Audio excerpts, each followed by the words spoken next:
Hello friends, कैसे हैं आप सभी। आज हम एक बहुत ही ज्वलंत मुद्दे पर बात करेंगे। भारतीय समाज के अंदर जो कन्या भ्रूण हत्या या यूं कह दीजिए फीमेल फर्टिसाइड के बारे में, जो कि एक बहुत ही यूं कह दीजिए ज्वलंत मुद्दा है। और भारतीय स्त्री जो है इसके से गुज़र रही है और भारतीय स्त्री संघर्ष भी कर रही है, किंतु कन्या भ्रूण हत्या जैसा एक अभिशाप लेकर वो समाज में आती है और समाज के साथ लड़ रही है। तो आज हम इसी विषय में बात करेंगे कि कन्या भ्रूण हत्या क्या है। देखिए, हम कहते हैं कि भारतीय स्त्री के संघर्ष और प्रगति का इतिहास अनेक मोड़ों से गुजरा है। विरोधी स्थितियों के अनुकूल बनाने की कोशिश उसने जी तोड़ की है और अपने समाज में वो एक एक इंच आगे बढ़ती है। सदियों से रूढ़िवादी परंपराओं और शोषण के सिकंजे में कसी हुई थोड़ा सा समर्थन पाते ही वो अपनी आज़ादी और अस्मिता की रक्षा के लिए अपने लिए वास्तविक मार्ग तलाशने निकल पड़ती है। मगर हम आज बात करेंगे कि उसके जीवन में ऐसी कौन सी जटिलताएं हैं, विसंगतियां हैं, अंतर्विरोध है जिससे वो टकरा रही है और लड़ रही है। स्त्री के अस्तित्व का जो संघर्ष है वो बहुत आसान नहीं रहा है। उसे घरेलू हिंसा, बलात्कार, कन्या भ्रूण हत्या, लिंग असमानता जैसी बाधाओं को पार करते हुए अपने सम्मान और अस्तित्व के लिए लड़ना पड़ रहा है। अब हम बात करेंगे कि कन्या भ्रूण हत्या का अर्थ क्या है। देखिए, वैसे तो कन्या भ्रूण हत्या जो है हम सभी को मालूम है, किंतु हम इसकी एक परिभाषित रूप में यदि हम देखें तो स्त्री के प्रसव से पूर्व जब गर्भ में ही उसके लिंग का पता लगा लिया जाता है कि वह जो लिंग है वो स्त्री है या लड़का है या लड़की, तो और फिर जांच में यदि लड़की का पता चल जाता है तो वहीं पर ही उसकी हत्या करवा दी जाती है। उसको जो है हम क्या कह सकते हैं, कन्या भ्रूण हत्या कह सकते हैं। अब ये क्या कारण है भारतीय समाज में कि कन्या भ्रूण हत्या जो है वो लगातार होती जा रही है। देखिए, भारतीय समाज जो है वो पुत्र प्राप्ति की चाह में रहता है।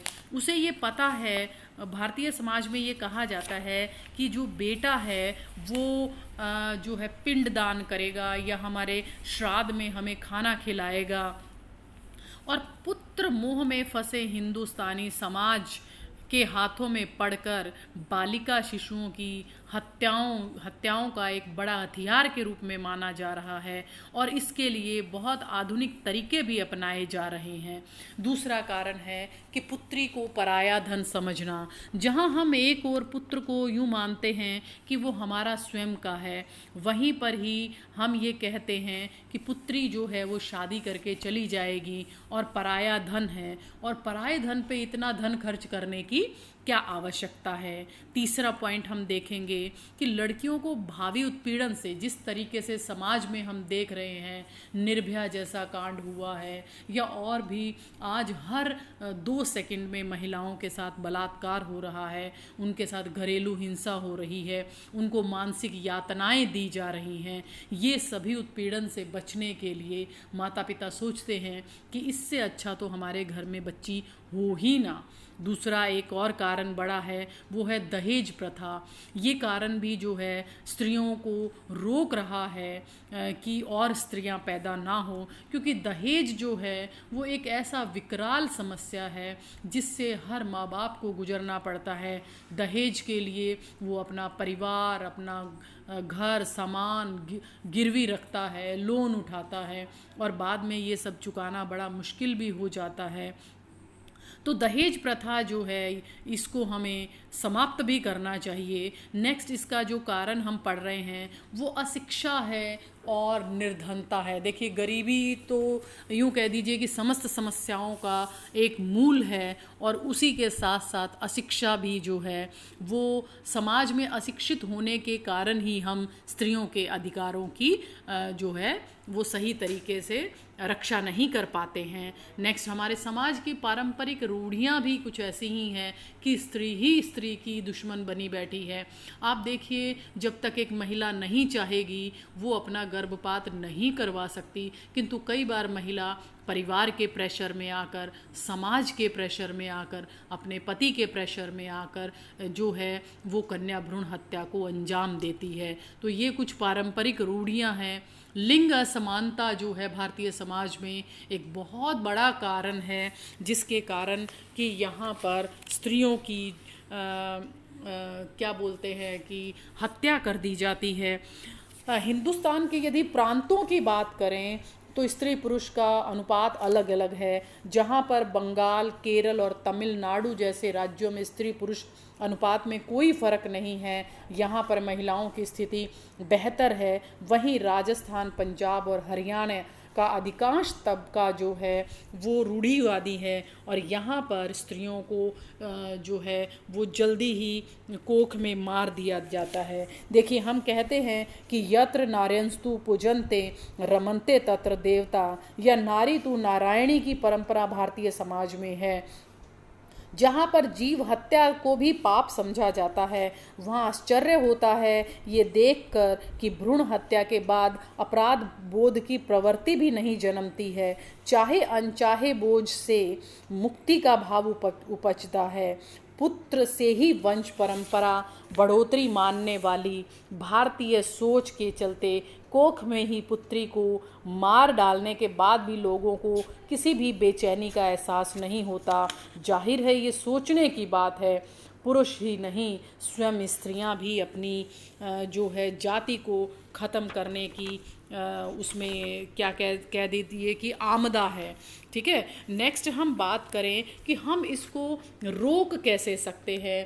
कन्या भ्रूण हत्या को रोकने का देखिए सबसे अच्छा उपाय है कि हम जागरूकता फैलाएं, हम शिक्षा की उचित व्यवस्था करें।